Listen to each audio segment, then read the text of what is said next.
इस दुनिया का चाहे कोई भी माता पिता हो, अपने बच्चों का एक बेहतर भविष्य बनाने के लिए दिन रात मेहनत करता है। पर वहीं पे कुछ बच्चे जब जवानी के दहलीज पे कदम रखते हैं, अपना फैसला खुद ही कर लेते हैं और मात्र उनके एक छोटी सी गलती की वजह से न जाने कितने लोगों की ज़िंदगियां बर्बाद हो जाती है। आज की कहानी में भी सेम कुछ ऐसी होता है। नमस्कार, आदाब, मैं हसमुद्दीन और आप देख रहे हैं सफ़र क्राइम तक। आज की जो सच्ची घटना मैं आपको सुनाने वाला हूं, दरअसल ये घटना है पश्चिम बंगाल की। पश्चिम बंगाल का एक ज़िला पड़ता है बांकुरा और इसी बांकुरा का एक पॉश इलाके का रहने वाला शिवेंद्र शर्मा। शिवेंद्र जो यूनियन बैंक ऑफ इंडिया में मैनेजर पद पर नौकरी करता है। शिवेंद्र की पत्नी का नाम है शशिकला। शिवेंद्र शर्मा के टोटल 2 बच्चे हैं, जिसमें एक बेटी और एक बेटा। बेटी का नाम आकांक्षा और बेटे का नाम आयुष। आकांक्षा जिसकी उम्र है लगभग 28 साल, जो अपने ही इलाके से बीएससी तक पढ़ाई कर चुकी है। आकांक्षा की पढ़ाई जैसे ही कंप्लीट हो जाती है, उसके बाद से आकांक्षा एक नौकरी की तलाश में साल 2016 में दिल्ली शहर चली जाती है। दिल्ली शहर जाने के बाद उसे एक नौकरी मिल जाती है, लेकिन जैसे ही कुछ महीने का समय गुजरता है, साल 2016 के जून महीने में एक दिन आकांक्षा अपने पिता के नंबर पर फ़ोन करती है और कहती है कि पापा, मुझे अमेरिका में नौकरी मिल गई है और मैं अमेरिका जा रही हूँ। अमेरिका जब जाने की बात कहती है तो आकांक्षा के पिता कहता है कि जाने से पहले एक बार घर पे घूम कर चली जाओ। लेकिन आकांक्षा कहती है कि नहीं पापा, इतना समय मेरे पास नहीं है। दरअसल 24 जून 2016 को ही मेरी फ़्लाइट है। आखिरकार 24 जून 2016 को आकांक्षा अमेरिका चली जाती है और उसके बाद से फ़ोन के ज़रिए अपने घर परिवार वालों से बातचीत करती है। पर जैसे ही कुछ दिन का समय गुजरता है, आखिरी बार आकांक्षा की बात 10 जुलाई 2016 को होती है। उसके बाद से आकांक्षा का मोबाइल स्विच ऑफ हो जाता है। उसके बाद आकांक्षा के घर परिवार वाले लगातार उसके नंबर पर फ़ोन करते रहते हैं, लेकिन आकांक्षा का नंबर कभी ऑन ही नहीं होता है। देखते ही देखते लगभग 6 महीने का समय गुजर जाता है।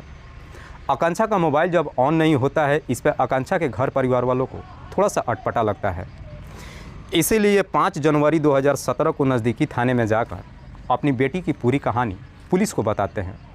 साथ ही साथ शिवेंद्र पुलिस वालों से कहता है कि साहब, मुझे शक है कि शायद मेरी बेटी अमेरिका गई ही नहीं है। इस बारे में पुलिस जब शिवेंद्र से पूछताछ करती है तो शिवेंद्र कहता है कि साहब, एक लड़का है जिसका नाम है उदयन। उदयन जिसकी उम्र है लगभग 32 साल, जो मध्य प्रदेश के भोपाल शहर का रहने वाला है। शिवेंद्र पुलिस वालों से कहता है कि साहब, उदयन का मेरी बच्ची के साथ में अफेयर चल रहा था। मुझे शक है कि शायद उदयन मेरी बेटी के बारे में जानता है, क्योंकि कुछ महीने पहले मैं अपने बेटे के साथ मध्य प्रदेश के भोपाल शहर में उदयन के घर पे गया था और उदयन से अपनी बेटी के बारे में पूछताछ भी किया था। लेकिन उदयन आकांक्षा के बारे में कुछ ठीक नहीं बता रहा था। शिवेंद्र जैसी इस तरह की बातें पुलिस वालों से कहता है, पुलिस आकांक्षा का गुमशुदगी का रिपोर्ट तो दर्ज करती है, लेकिन साथ ही साथ आकांक्षा के बारे में पता लगाने के लिए सबसे पहले उसके मोबाइल नंबर का कॉल डिटेल्स के साथ साथ मोबाइल का आखिरी लोकेशन भी निकालती है। पुलिस जब ये सारी डिटेल्स चेक करती है तो मालूम चलता है कि आकांक्षा का मोबाइल का आखिरी लोकेशन मध्य प्रदेश के भोपाल शहर का ही दिखाई दे रहा था। साथ ही साथ उसके कॉल डिटेल्स में वो नंबर मिल जाता है, जिस नंबर से मालूम चलता है कि उदयन आकांक्षा से पिछले कई सालों से लगातार बातचीत करते आ रहा था। पुलिस को भी लगता है कि शायद उदयन ही आकांक्षा के बारे में बता सकता है। इसीलिए पुलिस अब आकांक्षा के बारे में पता लगाने के लिए एक टीम का गठन करती है और 30 जनवरी 2017 को अपने टीम के साथ मध्य प्रदेश के भोपाल शहर में जाती है और वहां पे जाकर नज़दीकी थाने से कांटेक्ट करती है और फिर पुलिस से आकांक्षा के साथ साथ उदयन के बारे में भी बात करती है। जब सारी कहानी पुलिस वालों को बताती है, वहाँ के नज़दीकी थाने के पुलिस पश्चिम बंगाल पुलिस को साथ देने के लिए तैयार हो जाती है। इसीलिए पुलिस वहाँ के नज़दीकी पुलिस की मदद से 4 फरवरी 2017 को उदयन के घर पे जाती है। उदयन जो भोपाल शहर के ही साकेत नगर में रहता है। पुलिस जब अपने टीम के साथ उदयन के घर पे पहुंचती है तो देखती है कि उसके घर का दरवाज़ा अंदर से लॉक है। पुलिस बाहर से उदयन को कई बार आवाज़ लगाती है, लेकिन इसके बावजूद भी उदयन अंदर से कोई भी जवाब नहीं देता है। इसीलिए पुलिस अब उदयन के बारे में वहाँ के आसपास के लोगों से पूछताछ करती है, लेकिन आसपास के लोग भी पुलिस वालों को यही जवाब देते हैं कि साहब, हमें उदयन के बारे में कुछ ज़्यादा नहीं मालूम है, क्योंकि उदयन आसपास के लोगों से कुछ ज़्यादा बातचीत नहीं करता था। उदयन जब घर का दरवाज़ा नहीं खोलता है, पुलिस अपने एक अधिकारी को बगल के दूसरे घर के माध्यम से उदयन के घर के अंदर उतरती है तो देखती है कि उदयन अपने कमरे में काफ़ी गुमसुम बैठा हुआ था। पुलिस अधिकारी जाकर के तुरंत ही उदयन का दोनों हाथ पकड़ लेता है और साथ ही साथ अंदर से घर का दरवाज़ा खोलता है। जैसे ही दरवाज़ा खुलता है, पुलिस अपनी टीम के साथ घर के अंदर एंट्री करती है। लेकिन घर के अंदर का नज़ारा देख पुलिस भी एकदम से दंग रह जाती है। दरअसल घर के अंदर लगभग हज़ारों सिगरेट के टोटी पड़ा हुआ था, साथ ही साथ कई सारे सिगरेट के बोतल भी पड़ा हुआ था। घर के अंदर का नज़ारा देख करके लग रहा था कि शायद उस घर की पिछले कई महीनों से सफाई नहीं किया गया था। घर जो देखने में बेहद ही खूबसूरत नहीं बल्कि बहुत बड़ा बंगला था। उदयन, जिसके पास कई सारी महंगी गाड़ियाँ भी थी। पुलिस तुरंत ही उदयन को अपने कस्टडी में लेकर थाने में पहुंच जाती है और फिर उदयन से आकांक्षा के बारे में पूछताछ करती है। उदयन भी बिना किसी सख्ती दबाव के ही तुरंत ही अपनी सच्चाई कबूल कर लेता है। उदयन पुलिस वालों से कहता है कि सब लगभग 5 से 6 महीने पहले ही मैंने आकांक्षा की हत्या कर दिया है। लेकिन उदयन जब इस हत्या की पूरी कहानी बताता है, खास करके इसकी असलियत आकांक्षा के माता पिता को जब मालूम चलता है, सुनकर चिक चिक करके रोने लगता है। दरअसल इस कहानी की शुरुआत होती है साल 2008 में। साल 2008 में ही फेसबुक के जरिए उदयन और आकांक्षा की दोस्ती होती है। दोनों के बीच में जब दोस्ती होती है, उदयन आकांक्षा से झूठ बोलता है। उदयन आकांक्षा से कहता है कि मैं एक IAS अधिकारी हूँ। उदयन अपने पिता के बारे में बताता है कि वो भी एक सरकारी ऑफिसर है और मेरी माँ भी एक रिटायर्ड DSP है। जैसी ये सारी डिटेल्स आकांक्षा को बताता है तो आकांक्षा को भी लगता है कि उदयन काफ़ी पैसे वाला है, इसीलिए आकांक्षा भी अब उदयन को अपना दिल दे बैठती है। दोनों में जब प्रेम प्रसंग शुरू होता है साल 2016 में, इधर आकांक्षा जब एक नौकरी की तलाश में दिल्ली शहर में पहुंचती है तो साल 2016 में ही पहली बार मुलाकात आकांक्षा और उदयन की होती है। उदयन जब आकांक्षा से मिलने के लिए दिल्ली में जाता है, आकांक्षा के ऊपर ढेरों सारी दौलत लुटाता है, जिसकी वजह से आकांक्षा भी अब उदयन से बेपनाह मोहब्बत करने लगती है। पर जैसे ही कुछ महीने का समय गुजरता है, आकांक्षा और उदयन शादी करने का फैसला कर लेते हैं।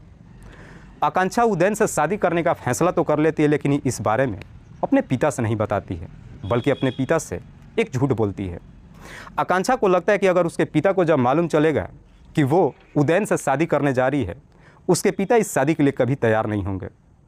इसीलिए आकांक्षा अपने पिता से झूठ बोलती है कि मैं अमेरिका जा रही हूँ, क्योंकि आकांक्षा को लगता है कि शादी के जैसे ही कुछ साल का समय गुजर जाएगा, जब मेरे कुछ बच्चे हो जाएंगे, उसके पिता भी इस शादी का विरोध नहीं करेंगे।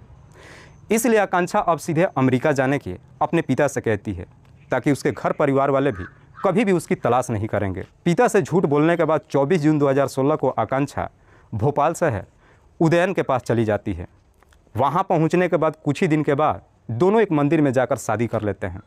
शादी करके दोनों उदयन के घर पे ही पति पत्नी के जैसे रहने लगते हैं। पर शादी के जैसे ही कुछ दिन का समय गुजरता है, धीरे धीरे अब आकांक्षा को उदयन की सारी सच्चाई मालूम चलना शुरू हो जाता है। आकांक्षा को ये मालूम चल जाता है कि उदयन ने जो भी उससे बातें कहा था, दरअसल सब के सब झूठ था।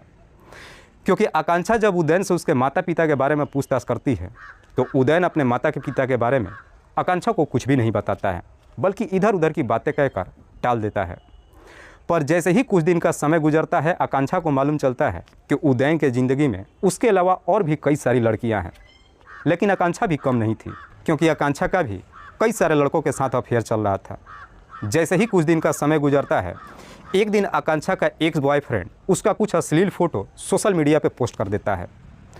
जैसे ही ये फ़ोटो पोस्ट करता है, ये फ़ोटो इधर उदयन देख लेता है।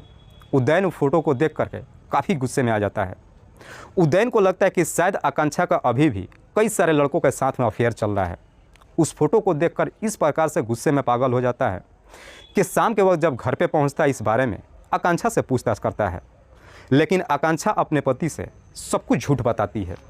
इसलिए उदयन को भी आकांक्षा के बातों पे यकीन नहीं होता है।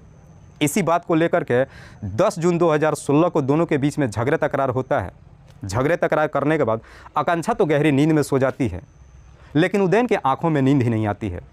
दरअसल उदयन के आंखों के सामने उसका एक्स बॉयफ्रेंड का वो फ़ोटो ही अक्सर घूमने लगता है। उन फ़ोटोज़ के बारे में जब सोचना शुरू करता है, आखिरकार रात्रि के वक्त ही उदयन का दिमाग इस प्रकार से गुस्से में पागल हो जाता है कि सुबह के 5 बजे के करीब आसपास आकांक्षा जब अपने बेड पे गहरी नींद में सो रही थी, सोते वक्त ही उदयन तकिया उठाता है और आकांक्षा के मुंह पर तब तक जोर से दबा कर रखता है जब तक उसकी सांसें नहीं रुक जाती है। आकांक्षा की जैसे ही मौत हो जाती है, उसके बाद से उदयन अब उसकी डेड बॉडी ठिकाने लगाने का एक तरकीब निकालता है। अगली सुबह उठता है और मार्केट में जाकर लगभग 30 बोरी सीमेंट और कुछ कंक्रीट खरीद कर लाता है। साथ ही साथ अपने एक राजू नाम का राज मिस्त्री भी लेकर आता है। उस मिस्त्री से अपने ही घर के अंदर एक गड्ढा खोदवाता है। राजू मिस्त्री जब उस गड्ढे के बारे में उदयन से पूछताछ करता है तो उदयन कहता है कि दरअसल मुझे एक टब बनवाना है। राजू गड्ढा खोद करके शाम को जब अपने घर पे चला जाता है, उसी रात को ही उदयन आकांक्षा की डेड बॉडी को उस गड्ढे में डालकर मिट्टी भर देता है और उस कंक्रीट और सीमेंट से ऊपर से ढलाई कर देता है और साथ ही साथ ऊपर टाइल्स भी लगा देता है। वाकई में उदयन जब ये पूरी कहानी पुलिस वालों को बताता है, पुलिस उदयन के तहरीर पर उसे लेकर उसके घर पे जाती है और उसके बताए हुए जगह पे गड्ढा खोदती है। लगभग 5 से 6 महीने का समय गुजर चुका था। पुलिस जब गड्ढा खोदती है तो आखिरकार उस गड्ढे से मानव शरीर के कुछ कंकाल बरामद होता है। पुलिस जब उसका डीएनए जांच करवाती है तो मालूम चलता है कि मरने वाली लड़की कोई और नहीं बल्कि आकांक्षा शर्मा ही है। इधर शिवेंद्र के परिवार को जब मालूम चलता है कि आकांक्षा हमेशा के लिए इस दुनिया को छोड़ के जा चुकी है, पूरा परिवार चिक चिक करके रोने लगता है। पुलिस उदयन को अपने कस्टडी में तो ले लेती है, लेकिन साथ ही साथ उदयन से उसके पिता और माता के बारे में पूछताछ करती है। उदयन कहता है कि साहब मेरे पिता का नाम है बीके दास और माँ का नाम है रुक्मणी। पुलिस जब उदयन से उसके माता पिता के बारे में पूछताछ करती है कि वो लोग कहाँ पे हैं, इस पर उदयन पुलिस को कोई जवाब नहीं देता है। इसीलिए पुलिस अब उदयन के साथ सख्ती से पेश आना शुरू करती है। पुलिस जैसे ही अपना सख्ती दिखाना शुरू करती है, उदयन पुलिस वालों को एक ऐसी बात बताता है जिसे सुन करके खुद पुलिस भी एकदम से चौंक जाती है।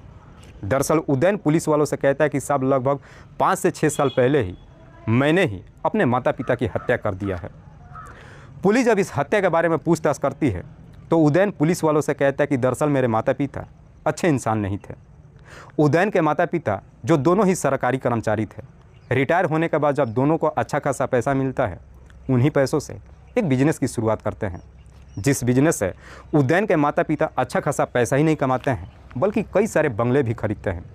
उदयन के पास जितना भी संपत्ति था वह सारा संपत्ति उसके माता पिता का बनाया हुआ था। उदयन जो कि अपने माता पिता का इकलौता संतान था, इसीलिए इस कदर से बिगड़ चुका था कि उसकी पढ़ाई में मन ही नहीं लगता था। बड़ी मुश्किल से 12वीं तक की पढ़ाई किया था, लेकिन 12वीं में जब उदयन का रिजल्ट नहीं आता है, इस बारे में जब उसके पिता बीके दास पूछताछ करते हैं तो उदयन झूठ बोल देता है। जैसे ही झूठ बोलता है, बीके दास अपने बेटे की बुरी तरीके से पिटाई करता है। लेकिन इस पिटाई से उदयन इस प्रकार से गुस्से में आ जाता है कि उसी दिन ही अपने माता पिता को इस दुनिया से हटाने का तय कर देता है और फिर एक मौके का इंतज़ार करने लगता है। जैसे ही उदयन को एक दिन मौका मिल जाता है, अपने ही घर के अंदर अपने माता पिता की गला दबाकर हत्या कर देता है और फिर अपने माता पिता की भी डेड बॉडी को अपने ही घर के अंदर 2 गड्ढे खोदवा कर उसी गड्ढे में उन दोनों की डेड बॉडी को डालकर ऊपर से मिट्टी भर देता है। दरअसल उदयन के माता पिता उस वक्त उदयपुर के अपने घर में रहते थे।